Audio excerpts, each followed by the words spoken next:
Hello everybody, welcome back to CNS Corvettes in beautiful sunny Sarasota, Florida. This is your Corvette buddy Lyle, and you see me, I'm sitting in my car. I'm not sitting behind the green screen or anything like that, because I've got something I want to share with you today that, especially for my taller people out there, this is going to be valuable information. Pay attention. As many of you know, I've mentioned on the channel several times that I'm a pretty tall dude. I'm somewhere between 6'10 and 6'11 and closer to 300 pounds than I'd like to be.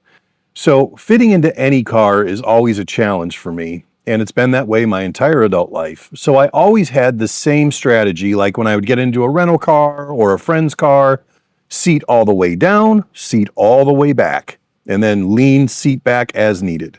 That was what I always did, and that was how I figured I was maximizing the room that I could get out of any car. And I drove my Corvette that way for many, many years, and I kind of sort of fit. But a couple of guys who view our channel wrote in and said, hey, I'm tall too, and I found a way to get you a little bit more headroom and make the car a little bit more comfortable without having to dismount or change anything. And I said, all right, I'm interested. So I'm going to walk you through the steps that I go through anytime I get into a different car to make myself as comfortable as possible and to try to keep my noggin out of the headliner. So as you can see, I've got my seat here in the furthest down and furthest back position, right? So what I'm going to do is, and this is counterintuitive, I'm going to move the seat forward until my knees are touching the dash. Okay, knees are touching the dash. Now, I'm going to lift the front of the seat as high as I can get it. And sometimes you may have to lean back and help it a little bit.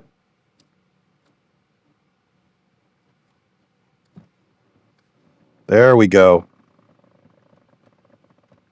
Okay, so now instead of the seat back being like this, the seat bottom being like this, the seat bottom is like this, which has now moved my knees away from the dash by about a ½ an inch, which is all I really need.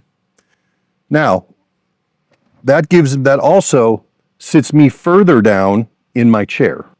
So my head is now about ½ an inch, maybe even 3/4 of an inch lower than it was because we kind of swung my butt down and forward a bit. From this point forward, now I can adjust the seat forward and back however I need to make myself comfortable. And then I can also adjust the seat back to get to where I'm comfortable with my hands on the wheel and not having to reach for it. So what I'm going to do is I'm going to show you a before and after picture that Tony's going to take to show you the difference in seating position. So here's a picture of the before. Notice where the position of my ear is. Here is my position after I've made the adjustment that I've just described. Notice now where the position of my ear is. I've gained about 3/4 of an inch of headroom. My knees are still not touching the dash, and I have two further advantages. Number one, it's actually supporting me from underneath the bottom of my thighs where it feels more racy. I feel more held in place by this. And it also improves, especially if you're going to do performance driving, under heavy braking, that front of that seat being up, your butt's pushing into the seat cushion instead of trying to slide forward. It actually helps hold you in place. This is the way race car seats are. So this has been a huge game changer for me. And for all of you guys who are 6'2", 6'3", 6'4", and above, who are like, Lyle, how do you fit in this car? I know by looking at those pictures, you can tell putting me in one of these cars is kind of like putting 10 pounds of you-know-what in a 1-pound bag. No argument.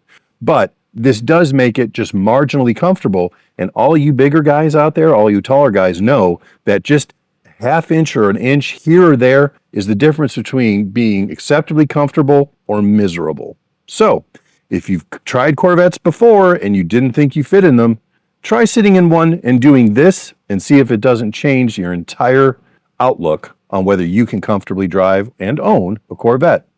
And that's all I really wanted to cover with you guys today. This has really helped me out personally, and I couldn't wait to share it with you guys.